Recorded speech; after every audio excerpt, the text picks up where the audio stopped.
नमस्कार, मैं हूं नीलू। तो हमास ने एक बड़ा हमला इजराइल पर किया है।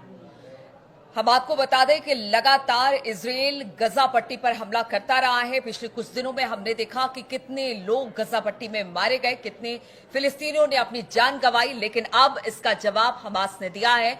एक बड़ा अटैक इजराइल पर हमास ने किया है। बातचीत करने के लिए मयंक मेरे साथ जुड़ गए हैं। इजराइल जिस तरह से लगातार हमले कर रहा था गजा पट्टी में, बहुत सारे लोगों ने अपनी जान गंवाई, अब उसका जवाब हमास ने दिया है। देखिए, ये साल का सबसे बड़ा हमला माना जा रहा है जो हमास की तरफ से इजराइल पर किया गया। जो इन्फॉर्मेशंस आ रही हैं उसके मुताबिक ये हमला कल रात को किया गया है, रात के 9 बजे के करीब। और सबसे बड़ी बात यह है कि ये जो रॉकेट्स फायर किए गए, जो हमास की तरफ से पहले भी इस तरह से किया जा रहा था कि बहुत ही कम समय में एक साथ कई रॉकेट्स फायर किए गए, और आधे से ज्यादा रॉकेट्स बताया जा रहा है कि वो इजराइल में सटीक ठिकानों पे जहां टारगेट किए गए थे वहां पे गिरे हैं। इजराइल का defence system, air defence system एक बार फिर बुरी तरह से फेल हुआ है। आयरन डोम सिस्टम इन रॉकेट्स को, मिसाइल्स को नहीं रोक पाया। ये खुद इजराइल की तरफ से क्लेम किया गया है कि कई जगह पे जो है वो ये रॉकेट्स गिरे हैं और जिससे बड़ी तबाही भी हुई है। सोशल मीडिया में इसकी तस्वीरें सामने आनी शुरू हो गई हैं। देखिए, इजराइल पे जब भी अटैक होता है तो जल्दी तस्वीरें बाहर नहीं आती, लेकिन सोशल मीडिया पे इस हमलों की तस्वीरें सामने आने लगी हैं और कई रॉकेट्स तो अपार्टमेंट से टकराते हुए भी दिखाई दिए हैं कि जो रॉकेट्स थे वो किसी अपार्टमेंट से टकरा रहे हैं या किसी पर्टिकुलर बिल्डिंग पे गिर रहे हैं। हुआ है, बड़े नुकसान की खबर आई है इजराइल से, और इजराइल ने भी ये बात मानी है कि ये हमला हुआ है। और देखिए, गौर करने वाली बात ये, इजराइल के प्रधानमंत्री बेंजामिन नेतन्याहू अमेरिका की यात्रा पर जाने के लिए तेल अवीव में अपने प्लेन में बैठे हुए थे। जिस वक्त ये अटैक हुआ उस समय नेतन्याहू अपने प्लेन में बैठे हुए थे। ऐसे समय में हमास की तरफ से एक साथ कई रॉकेट्स फायर हो जाते हैं और रॉकेट्स मध्य गाजा के इलाके में रॉकेट्स गिरते हैं। उसके बाद जैसी ये खबर आई कि हमास की तरफ से रॉकेट्स फायर हैं और उससे बड़ा नुकसान हुआ इजराइल में, इजराइल के जो डिफेंस मिनिस्टर हैं कार्ड्स, उन्होंने फौरन फोन किया नेतन्याहू को। वो प्लेन में थे और उनको पूरा अपडेट किया गया कि भाई बड़े तौर पे हमास की तरफ से हमला हुआ है। उसके बाद प्लेन में बैठे बैठे नेतन्याहू की तरफ से निर्देश दिए गए कि भाई कैसे रिएक्ट करना है। इसकी सोशल मीडिया में बहुत ज्यादा चर्चा हो रही है।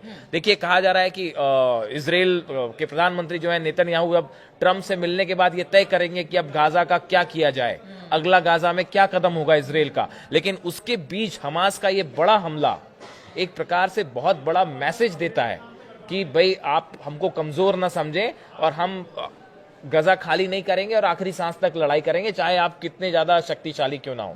और देखिए, जो हमले हुए हैं ये मध्य गाजा के दीर अल बलाह जो इलाका है वहां से अश्कलोन और अशदोद, ये जो 3 इलाके हैं, खासकर अश्कलोन पे जिसकी इमेजेस सामने आई हैं हमले की, जो एक बिल्डिंग पे रॉकेट्स टकराते हुए दिखाई दे रहे हैं, ये अश्कलोन इलाके के हैं।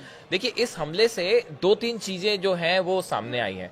पहली चीज तो ये कि इन रॉकेट्स को लेके ईरान का डिफेंस सिस्टम, खासकर आयरन डोम का फेल होना, ये लगातार इजराइल के साथ ये हो रहा है। पिछले काफी समय से इजराइल के ऊपर जो हमले हुए हैं उनको रोकने में हम देख रहे हैं कहीं ना कहीं इजराइल का डिफेंस सिस्टम नाकाम हो रहा हो, चाहे वो आयरन डोम सिस्टम क्यों ना हो। और अब थार्ड सिस्टम भी, जो हमने अपने पिछले वीडियो में चर्चा की कि अमेरिका की तरफ से थार्ड सिस्टम की सेकंड जो सप्लाई है वो इजराइल आ गई है, कर दी गई है।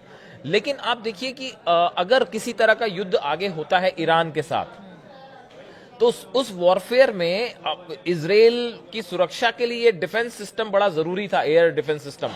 लेकिन अगर वो फेल हो रहा है जैसा बार बार दिख रहा है, तो ये इजराइल के लिए और नेतन्याहू के लिए बड़ा झटका है। ये सिस्टम फेल हो रहा है मयंक, और लेकिन सबसे बड़ी बात ये है कि गजा पट्टी में जिस तरह की तबाही पिछले कुछ दिनों में हमने देखा कि इजराइल की तरफ से की गई, अंदर तक इजरायली सेना घुस गई है। इसके बावजूद भी अगर हमास वहां से वार कर रहा है इजराइल पर, तो ये बड़ी बात है, क्योंकि अब भी उन तक, वहां तक नहीं पहुंच पाई है इजरायली सेना। देखिए, अभी परसों की बात है कि हमास के जो प्रवक्ता है, स्पोक्स पर्सन है, उनकी तरफ से एक बयान जारी किया गया। उन्होंने कहा कि देखिए, जिस इलाके में अमेरिकन फोर्सेस हमला कर रही हैं, इन्हीं में से एक इलाकों में वो बंधक भी रखे गए हैं। और अगर आपकी स्ट्राइक में बंधक मारे जाते हैं तो उसके जिम्मेदार आप होंगे। ये हमास की तरफ से साफ साफ कह दिया गया है कि आप लगातार स्ट्राइक कर रहे हैं, एयर स्ट्राइक हो रही है, ड्रोन स्ट्राइक हो रही है, मिसाइल स्ट्राइक्स हो रही हैं, और आपकी किसी मिसाइल अगर या एयर स्ट्राइक में अगर बंधकों को हमने जहां रखा है वहां पे स्ट्राइक हो जाती है और वो मारे जाते हैं, तो जिम्मेदार आप। तो देखिए, एक बात तो है कि इजराइल वो बंधक कहाँ है पता लगाने में पूरी तरह से फेल है।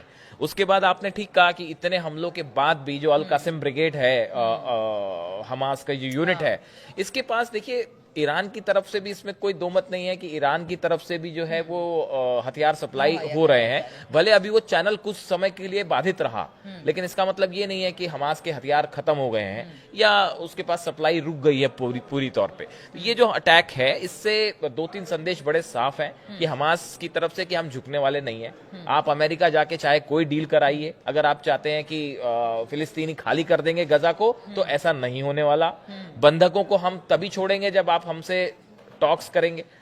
बिना शर्तों के जो है उनको नहीं छोड़ा जाएगा। और तीसरा, अगर आप हम पे हमला करते हैं, फिलिस्तीनियों को हटाने की कोशिश करते हैं, तो आपको करारा जवाब दिया जाएगा। ये 3 संदेश जो है वो हमास की तरफ से क्लियर है। बिल्कुल, तो हमास ने बड़ी सही टाइमिंग चुनी है। जब नेतन्याहू अमेरिका जाने के लिए निकले थे, उसी वक्त ये बड़ा हमला हमास की तरफ से इजराइल में किया गया। फिलिस्तीनी जो है वो अपनी धरती नहीं छोड़कर जाएंगे, वो वहीं पर रहेंगे और इसके लिए चाहे उन्हें साम दाम दंड भेद किसी भी तरह से अगर कार्रवाई करनी पड़ेगी, चाहे वो अमेरिका के खिलाफ या फिर इजराइल के खिलाफ, वो करेंगे। चलिए, इस खबर पर लगातार हमारी नजर बनी रहेगी। आप बने रहिए हमारे साथ।